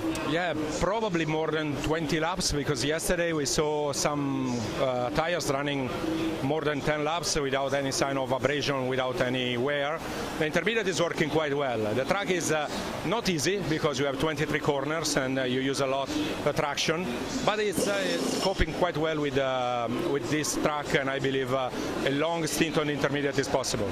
And then what do you expect to see drivers do? Because I guess if they don't go on the soft, then it's going to be tricky in the wet conditions. Like, where they're going to be trying to get to be able to put on softs and get to the end? That's a good question. Yes, the soft is the compound you should fit in dry condition. Maybe also the medium can work well, but when it's the exact time, I believe it's a driver decision, because they have the feeling when they are on track on what to do and when. We look forward to it. When it's unknown, it's great, so we look forward to this one. So it's difficult also for the engineers. It's going to be a long race. Thank you. Speaking of the track and tires and cars, the pit lane is open and we have cars on track, and there's quite a bit of water that's spraying up, but they seem to be making it around. Nobody's crashed into the walls just yet. So I've seen races in worse conditions. Yeah, that's true. I think that we're going to get some decent racing here. They're showing a couple of replays. That's Verstappen on track now. He's definitely having to catch the back end a little bit, but yeah, I think we're going to get some racing here. It looks like the countdown is now 36 minutes, so we should get some cars on track here. All right, you know what? Well, go ahead, Bob. Well, I was about to say it's a bit like what I described before with the CrowdStrike safety car on track. There's places on the track where you get big rooster tails off the cars, but there's others where you get hardly any. So it's definitely mixed conditions out there, and I'm sure will be for the entirety of the race. Well, one thing that struck me about what Mario Isola said from Pirelli just then is that 20 laps on those tires, which normally you would think that's you've got rain coming down, continuing to put water down to keep those tires cool. But the way this track is, with the moisture way it holds moisture, is that 20 laps. That's it's going to be interesting to see. But all right, let's go ahead and get a quick break. And when we come back, we've got more to talk about. We got a few more clips to play, and I'm sure we'll have some more interviews from Chris. You listen to Speed City F1. Back after this.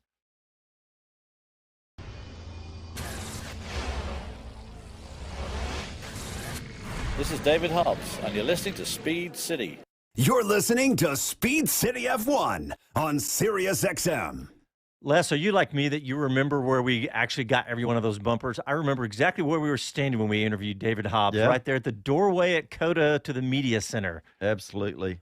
You know, I mean, 4 years ago. It's one of those things, you know, it's great to have, you know, here we are celebrating 10 years plus now, and all the folks that we've admired before we got into this, and here we are with them. Hey, and I'm pointing at Bob. Speaking of that list, Hollywood Square. I was just about to say that. Bob, you're watching F1 TV Pro, and you've seen a little bit of on-track action and off-track action. What are you seeing?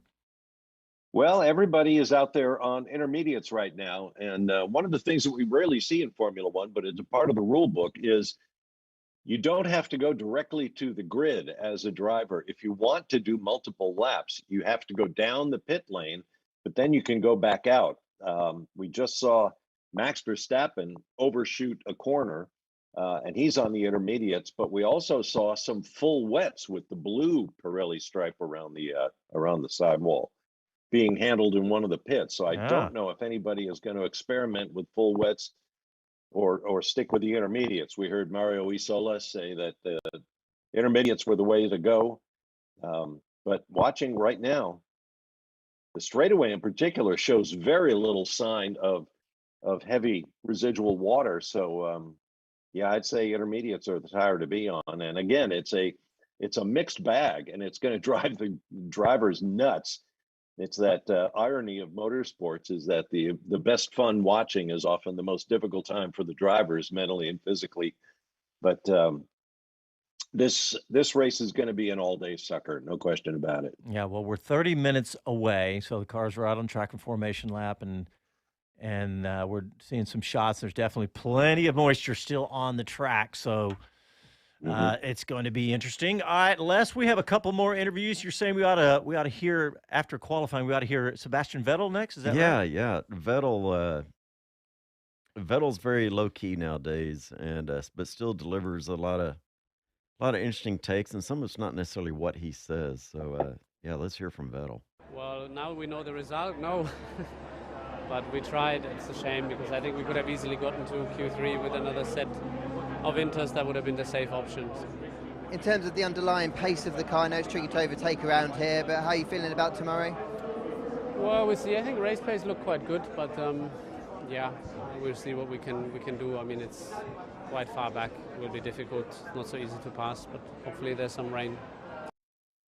Hopefully there's some rain. Check. Got it. Box ticked. Yeah, it's something else. And then, you know, some of the things that's interesting, of all people, Daniel Ricciardo is, you know, he wants it rain or he wants it dry, but not in between. I'm curious about that because I think of his skill, having been there so much, that, you know, he knows what this is like and ought to be able to handle anything in between the monsoon and the desert version of the track. Well, let's hear from Daniel Ricciardo. Let's hear from Daniel right after qualifying. Yeah, I mean, yesterday was certainly a struggle. No denying that. So we made a lot of changes overnight, and obviously very different conditions today. But getting out into P3, I felt actually we were in a more reasonable spot. I felt like we were good enough to, you know, fight for whatever the top 10 or thereabouts. So like back in a respectable spot, let's say. So then we basically just sent it for qualifying, and obviously the track dried a bit, but otherwise not really much else. And just in those conditions, especially as the track dried more and more, I could just feel it that we couldn't extract much more lap time. So yeah, obviously Q1's disappointing, but I'm personally more disappointed that it was quite different to a couple hours ago and couldn't quite get what I wanted out of it. So if it's dry tomorrow, I guess what you kind of learned earlier and overnight might make you feel a little bit more optimistic about tomorrow. I mean, for the dry, we don't know. Obviously, so like from yesterday, we changed a lot. So if it's dry tomorrow, then it'll be, hopefully it worked, because we still don't really know in these conditions. But I mean, to be honest, it couldn't have got worse than yesterday. So I'm optimistic that tomorrow's setup is better than Friday's. But I think, yeah, for my wish, I would either want full dry or like full wet. But when it's that in between, I think like it was obviously in Q1, that's where we didn't have much to show. All right, good luck tomorrow. Thank you. Sorry, Daniel. Don't look outside. Yeah, sorry, Daniel. Yeah. I'm looking at the television now, and pit lane is jam-packed with folks. Looks like a normal Grand Prix. We're just an hour behind schedule, everybody. Just remember, we are now 28 minutes from the race, so if you're just tuning in, you will get to hear racing here shortly. In about 28 minutes, we shall start. And this does give us a little time to talk about some things. This week, you mentioned Vegas a while ago. Yeah. You talk about this event they're having coming up in this November. year. Yep. But they released the start time this past week, and that is unusual because it's 10 p.m. Vegas time, Pacific time, but it's 1 a.m. Eastern time, which coincidentally is the same time as Japan next week, I realized. So midnight for us here in Austin. So we got a midnight race start, 1 a.m. race start for Vegas next year. And I think the first thing that comes to my mind is that 10 p.m. Vegas time, that sounds about right. That's about what time Vegas gets going. That's time you want to go back outside again. Yeah, exactly. You need to go outside after you've either lost all your money or drank too many drinks. You need to get outside. Yeah. But yeah, I mean, I did see some comments like, well, that's not a great time. You're trying to grow the sport in the United States. Not a great time to start a race, 1 a.m. Eastern. Well, I mean, I agree. But then, that makes it, 7 a.m. or 8 a.m. in UK, somewhere around there. So it might not be too bad. And, of course, Them. Yeah. And, of course, guys, we are 3 weeks from the USGP right here in Austin, Texas. Buddy. I got Bob's hotels figured out. We got his flights. He's coming in. We're going to get to be doing the race in person. It's going to be very exciting. So we're very fired up about Austin in 3 weeks. Oh, my gosh. So, prices are skyrocketing on the second market. They're pretty ugly. I'm assuming if you're listening and you're coming to the race, you probably already got all that taken care of. But, yeah, they're pretty sky high. And the news I heard coming out of COTA is that they're expecting more than the 400,000 than they had last year. Right.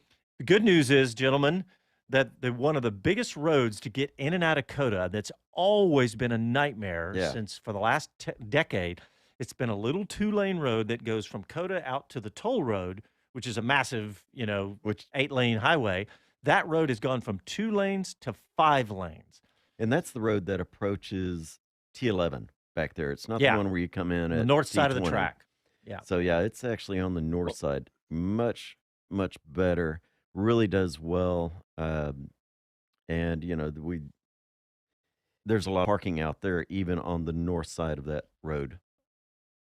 So, well, while we're on the subject of travel, you need to tell me what time my jet is going to be ready for me that morning. And I assume you've been down the checklist of my hotel needs, including the warm towels and all that sort of thing, John. Yes, only green M&Ms. Yeah. That's all you want. Yeah, And you're yes, Bob. We've thought so. Forget what the okay. champagne brand was, but yeah, you're right. You're right. Yes, we've gone down the full checklist, Bob. You're good to go. Yeah, contract the private details. Jet. Yes. No, this is going to be exciting, gentlemen. We are going to have again. It's going to be a huge crowd here in Austin, and the usual. And of course, they've added some new bands. They've got Green Day and Ed Sheeran. But who are the new bands? Les? Interpol. Interpol, not one I know, but I'm getting calls from let's just say Last Minute Charlie's showing up. Hey, where can I get tickets? Where can I get tickets? And I'm like, they are gone. They are seriously gone. But you mentioned one the other day, and Ticket City, you said. Yeah. And that is that's a third party company here, or second, whatever you want to call it. And I mean, so you're relegated to second market now. Yeah, exactly. All right, I'm just looking on the television, see what's going on. We got Chris Medland's out there, we're assuming he is getting us some interviews. I haven't seen any hit the inbox, but it's definitely dry right now. There hasn't been any rain now for a good half hour, so hopefully that track is drying up. But the pit lane is definitely packed with folks. And Martin Brundle's out there doing his thing, and I think he recognizes everyone because it's Poor Martin's never going to wear that. Yeah, that's all right. That's all right, Martin. We don't mind that especially when he's over here in the United States. He doesn't know everybody. I know he had a little trouble in Miami, but let's talk a little bit about. We talked about this about an hour and a half ago when we first started, but let's talk about what happened in qualifying just one more time to give everybody a refresh, because the big story of qualifying, of course, was Max Verstappen, who ended up having to abandon right at the wrong time. Leclerc was on provisional pole, and Verstappen was way up in the middle of that lap, and then over the radio is box, box, box. And so apparently Max Verstappen's fuel was low, and so they made him abort a what would have been a pole position again for Max. And Bob, let's talk about the consequences you talked about earlier. But for example, what would have happened had he gone ahead and stuck with that lap and then not had enough fuel when he got done? Well, if you don't, then you get excluded all of your times from qualifying for being in violation of the rule, requiring that 1 liter of fuel that they can then put through a gas spectrometer and check the chemistry of your fuel against the homologated formula that you presented at the beginning of the season. So it's all part of the regulations. Lewis Hamilton just a couple of seasons ago lost, I think he might have lost a pole position because he did not have enough fuel for a scrutineering check. Not that he had the wrong fuel, he just didn't have enough in there to meet the letter of the rule. So they don't mess around with that. Is it a bad move by the team, an oversight or a mistake by Red Bull? They didn't have enough fuel in the car? I don't think so, because I think the previous lap, they weren't expecting Max to go that extra lap, let's put it that way. So I think they just cut it too fine. And when he did not claim pole with 1 push lap, because the tires lasted, he went out for a second one, or not went out, he stayed on track and went for a second push lap, and that was all it took. The fuel consumption was such that they did their numbers crunching and decided that he wasn't going to have enough fuel left in the car to meet the regulations. So as you said, just as he was coming around on the lap, they said pit, pit, pit, pit, and he went crazy, dropping all kinds of F-bombs and, why the whatever am I doing this, and what the whatever is going on, and on and on and on. And he sort of semi-apologized for it later on by saying, well, they can get mad at me and I can get mad at them, and it's all fine because we're a team and all that sort of thing. Yeah, but he was pretty abusive on the radio when they took his lap away. Yeah, and when we played a clip from earlier, he was talking about they should have done that their fastest lap a little earlier, and that would have implied that they had figured it out earlier, because clearly they didn't figure that out till the last minute. But that would have been, fly on the wall, and listening to those conversations would have been interesting. We did get an interesting... Well, this is the kind of thing... Go ahead, Bob. It's the kind of thing that happens because it's a street circuit. That exacerbated the whole situation, because the track gets faster and faster and faster as the rubber goes down. And in qualifying, we had the additional problem of the dampness, the moisture on track, and the track was drying as the session went on. And Max had every reason to think that he was, a half second up on everybody and he was going to take the pole. But then the team had to tell him to stop. Sorry, Bob. I'm laughing because Drew just commented on YouTube about your private jet and accommodations. I think he's had a peek into this. He's had a peek into the Speed City accounting ledger, because he said Varsha's going to get a pop-up camper and a porta-john out in the field behind turn 11, and that's going to be a little closer to what you were talking about private jet-wise, Bob. So maybe not quite. They're going to fly me as far as Louisiana, and then I'm walking from there. There you go. That's what rednecks do. I don't even know what that was, but all right. So we're going to go ahead and get our last break in, because when we come back, we're going to take you straight all the way through to the race. Hopefully we'll hear from Chris Medland. Hopefully he's got an internet connection, but if the crowd is any indication, he may not. So, all right, listen to Speed City. Back after this.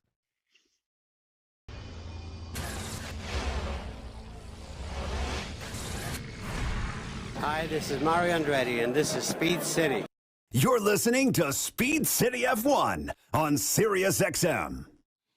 All right, welcome back. If you just tuned in expecting to hear racing, we've had about an hour delay, and so we are about 15 minutes from the start of the race. And stick with us because we're going to go straight through commercial-free to the start of the race. And speaking of the start of the race, we got Charles Leclerc on pole, and if the producers got that Charles Leclerc interview ready, I want to play Charles Leclerc because he did look pretty excited after that, and you know, you'll take him however you can get him. So let's hear from Charles Leclerc. Well, that's obviously very special to hear that. On the other hand, we need to win more races on the Sunday, so that's where our focus will be. It's great to be on pole, but yeah, again, we've got to finish the job tomorrow. And but to be honest, I'm happy because yesterday have been a very difficult day, very few laps because of some technical issue on the car. So yeah, I'm happy with today. How much did you learn kind of overnight into today, make the changes that I know conditions couldn't really check out, but heading tomorrow, this circuit, it's not as easy as it is to overtake a Monza, so you should have a better chance in you keeping them behind.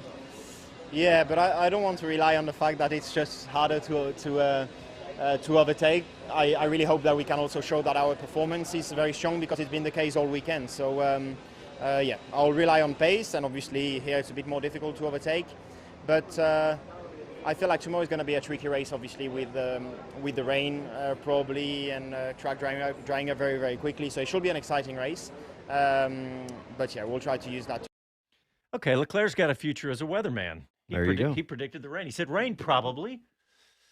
So there you go. Hey, let me give out the phone number. We've got a few more minutes if anybody wants to call and give their opinion. It's 512-643-5483. And we've got one more interview that we want to play because Mr. Pierre Gasly gave some interesting insights. So let's hear from Pierre. Hey Pierre, what was it like out there? Because I know the cars... It was fun. It was definitely a lot of fun. No, it was tricky. It was tricky, you know, arriving in these conditions at such speed, 300 kph. You don't really know how damp it is. You don't know how wet, where you should brake. There's a lot of instinct and a lot of feeling inside the car. So you got to be very alert. And I must say, I really enjoyed these conditions. Couple of big snaps, couple of big moments, but it keeps your heart rate high. And yeah, it was a very good qualifiers. Two cars in the top 10, and looking ahead to tomorrow. I know it's a different day and everything changes. The longest race of the season usually. What are you expecting? You know, we clearly didn't expect to be in both cars in top 10 today, so hopefully tomorrow we can do another unexpected result and score some big points. I think we know how important it is to get the track position on this track. Dry, we're struggling a lot. Damp and wet, we seem to have a lot more pace. So we'll hope for these conditions, and yeah, from where we start, clearly the points are the target. There you go. There it is. Right, let's see what we got. There's a couple of celebrities out there. There's somebody named Will I Am, and he has 12 million followers on Twitter, and I have never heard of him. Apparently, Black Eyed Peas? Okay. Black Eyed Peas, yeah, he's front man. Yep. Okay, well, I know the Black Eyed Peas. I just didn't know. And he turns up. Will.i.am shows up at a bunch of races during the course of the year when he can. So he's a true blue fan, not one of these folks who show up just to, you know, kick tires and get on TV. He seems to know what he's looking at. Oh, that's cool. He's a true fan then. Yeah. All right, let's see what else. So here we are, round 17 of the season already, and Max Verstappen clearly has this thing wrapped up. We were talking earlier in the show about that it's probably, you know, mathematically, I guess stranger things that could happen today, but right. he could win, and he would have to, there have to be some things happen. Bob, do you have those permutations at your fingertips on how Max Verstappen could win this championship this weekend? Well, the way the numbers fall, 25 points for a win, 18 for second, 15 for third, and so on, Max has to win the race, and his nearest pursuers have to be in certain positions. Sergio Perez needs to be fourth or worse, in other words, off the podium, and Charles Leclerc has to be seventh or worse, since he's the nearest rival to to Max Verstappen. So he can do it, but it's looking like a bit of a long shot at this point. A bit of a long shot, but you never know. So it looks like we've got Chris Medland back connected, and he's asking, did we get any interviews out? Yes, we got the Mario Isola, Chris. Did you have any others that we just saw some other ones that just hit? Are you, how's your microphone, Chris? Are you there? I am indeed. I'll tee one up if I'm not putting anyone under too much pressure, but I managed to grab a chat with Toto Wolff walking from the Merc garage up to the second row, because he's got one car starting from the pit lane and one starting right at the sharp end. So I had a quick chat with him to find out why George actually took that power unit penalty and his hopes for Lewis in this race. All right. Well, Casey, the producer, is feverishly typing away on the keyboard, getting Toto Wolff's interview ready, and he's got it. Let's hear from Toto. Toto, take 3, because you're a very popular man on this grid, but you're walking from George's car in the Mercedes garage up to Lewis's car on the second row. Are the conditions good for your win hopes, or would you prefer it to have been dry? Yeah, it's going to be an exciting one, because it's so slippy when you touch the ground here with the shoes. It's like on ice. Well, I mean, in these conditions, though, Lewis looked very quick yesterday. I mean, can he take the fight to Sergio and Charles up front? Yeah, I think so. This is more about staying on track than ultimate speed. So I think he's in a good place. He liked the tires on the outlaps now, and he can drive in these conditions. And what can George do from the pit lane? Was that a calculated gamble that it was going to rain and you thought take a penalty and see what happens? No, we had a little reliability issue that we needed to get on top anyway, so we decided to change the engine. Can he reach the points, do you think? Yeah, absolutely. Good luck today. Thank you. Yeah, okay, Chris. How did he seem? Did he seem confident when you were talking to him? Quietly. I wouldn't say overly. I think there's a lot of trepidation on here, and actually there's a couple more team bosses I managed to speak to in that time as well, Gunther Steiner being one of them, who I don't know if Casey can cue him up quickly. He's got it. He was also a little bit nervous, even though Haas are starting in some good positions. Oh, I'm getting abuse already for good. Sorry, have I not been down enough recently? What? No, I don't know. I think you have been hanging out on the pool in the hotel.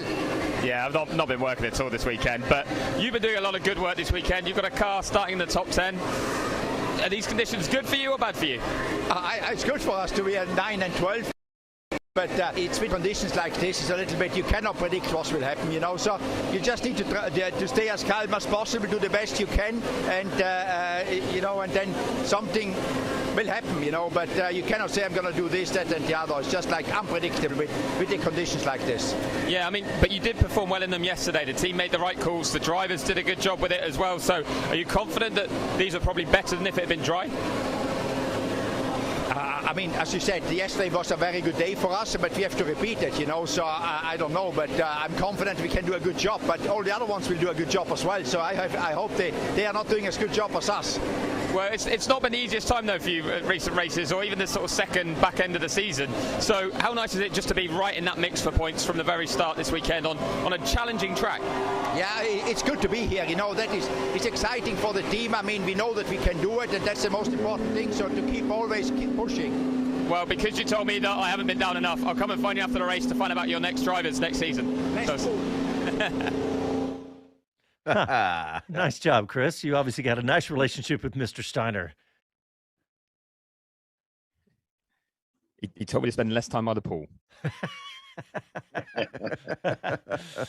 Okay, Chris, you caught up with Andreas Seidel of McLaren, right? I did indeed, yeah. He was the other one I grabbed. They're a bit like Mercedes, aren't they? They've got a race of two halves with one driver at the back and one at the front. And I asked him about the procedures and if it's affected anything with the delayed start. Andreas, a bit later than the plan, but we're finally on the grid. Firstly, what does that do for your procedures or for the team? Does it make it more challenging having this delay?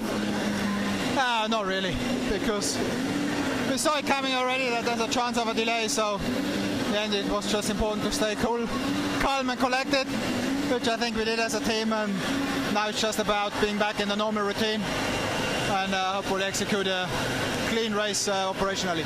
It must be highly stressful right now, though, knowing that you've just got to read the track conditions from the drivers, but they might change again over the next 30 minutes. What sort of discussions are going on? How do you make a call on which tyre to start on or how to approach the race? Yeah, obviously after these laps to grid now, the drivers have an initial idea of what the right tyre choice would be. A lot of conversation obviously now ongoing between the engineers and the drivers, combined with the weather forecast as well that we are checking, and then yeah, hopefully we make the right decisions. And in case it stays dry and doesn't rain anymore, obviously then the crucial bit will be when it's the right time to switch. We have seen yesterday it wasn't that straightforward because it's quite an interesting track surface here with different parts of the track which have been resurfaced, where it takes actually quite a long time to dry up compared to the rest of the track. So yeah, tricky to find the right balance between obviously taking the risk and go early, but at the same time you want to make sure you finish the race as well. So let's see. Yeah, we're stood behind Lando's car here on the third row. A good qualifying performance from him yesterday. Realistically, in these conditions, does that open up a chance to maybe get an even better result, or are you just trying to stay out of trouble? No, I think we have two different races. On Lando's side, obviously, we would like to avoid any complications because, as you said, I think P6 was a good achievement for us yesterday, thanks to a great lap from Lando, because we struggled a bit with pace all weekend. So I would be happy if we can finish in this area. And on Daniel's side, obviously, it's a different story. We're starting further back.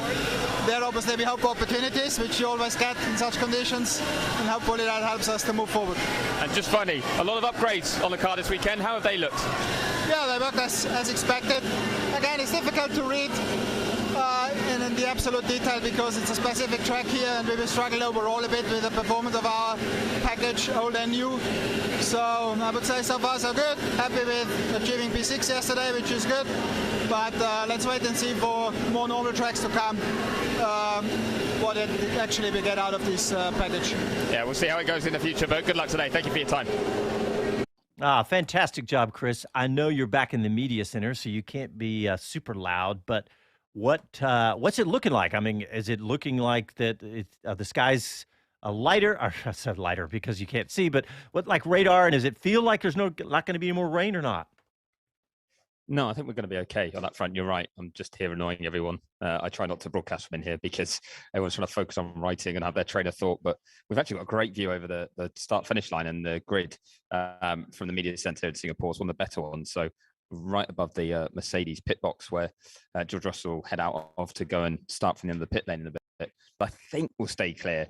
Andreas Seidel did seem to hint that maybe there might be a little bit around that they're going to keep an eye on, but I think we're going to be okay. So as Mario Isola said, then the target is kind of picking that crossover and making sure you don't go too soon, because it's not like it will just be 1 or 2 laps where it's the right time or the wrong time. There's probably quite a wide window where you could have 4, 5, 6 laps where you're struggling if you go too early onto slicks. So it's going to be fascinating to see like who gets that call right and wrong, because that could really turn this race around.